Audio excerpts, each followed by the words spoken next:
জি হ্যাঁ। আপনার কাছে আমার একটি প্রশ্ন বলবো। জি বলুন। ইসলামী আন্দোলন কেন রাজনীতি করে? তারা তো পীর মুরিদি এবং তাদের দরবার আছে, বড় মাদ্রাসা আছে, কিন্তু তারা রাজনীতি কেন করে? জি, আপনি সুন্দর একটা প্রশ্ন করেছেন। আসলে অনেকেই এই প্রশ্নটা করে থাকে যে তাহারা তো পীর মুরিদি করে, কেন আবার রাজনীতি কিসের প্রয়োজন?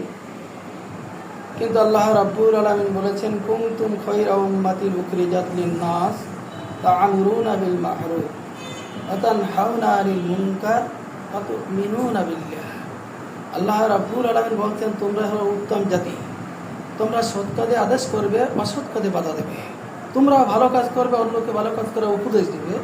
তোমরা খারাপ কাজ থেকে বিরত থাকবে, অন্যকেও খারাপ কাজ থেকে বিরত রাখার চেষ্টা করবে।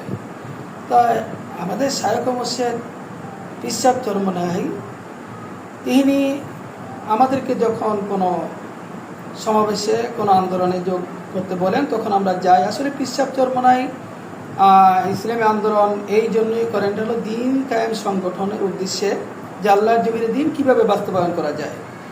তাই এটার মূল উদ্দেশ্য হলো মানবতার দৃষ্টিতে এবং মানুষের ন্যায্য দাবি আদায়ের লক্ষ্যে, এবং আমরা সকলেই মানুষ, আমাদের থেকে কীভাবে জুলুম, অত্যাচার, অশ্লীলতা এবং আল্লাহর নাফরমানি কাজ যেভাবে এটাকে দূরে রাখা যায়, এর থেকে দূরে থাকা যায়, এবং মানুষকে কীভাবে আল্লাহমুখী করা যায়, আল্লাহর দিন কীভাবে বাস্তবায়ন করা যায়।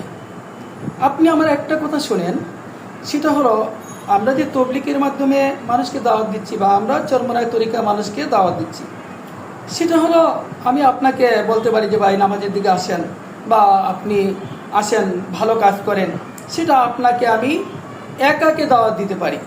কিন্তু মনে রাখবেন, যদি এই দেশে ইসলামী আইন প্রতিষ্ঠিত হয়, যদি আল্লাহর হুকুম অনুযায়ী, যদি কোরআন সুন্নাহ অনুযায়ী যদি রাষ্ট্র চলে, তাহলে আলহামদুলিল্লাহ তাহলে আল্লাহর ফজলে করবে। ওই সংসদ থেকে বলবে যে তোমরা যখন নামাজের সময় হবে তখন তোমরা দোকানদার হও আর যাই কিছু হও, যেই পেশায় যে নিয়োজিত থাকো, তোমরা যার যার অবস্থান থেকে তোমরা মসজিদে যাবে। তাহলে ওখান থেকে যদি একটা আইন পাস হয়, তাহলে আলহামদুলিল্লাহ সেই আইনটা সকলে মানতে বাধ্য হবে। সেজন্যই পীর সাহেব চরমনাই ইসলামী আন্দোলন চেষ্টা করতেছে যেন মানুষ আল্লাহমুখী হয় এবং আল্লাহর দিন আল্লাহর জমিনে বাস্তবায়ন হয়। আলহামদুলিল্লাহ, আমার সংক্ষিপ্ত আলোচনা। ঠিক আছে, ধন্যবাদ।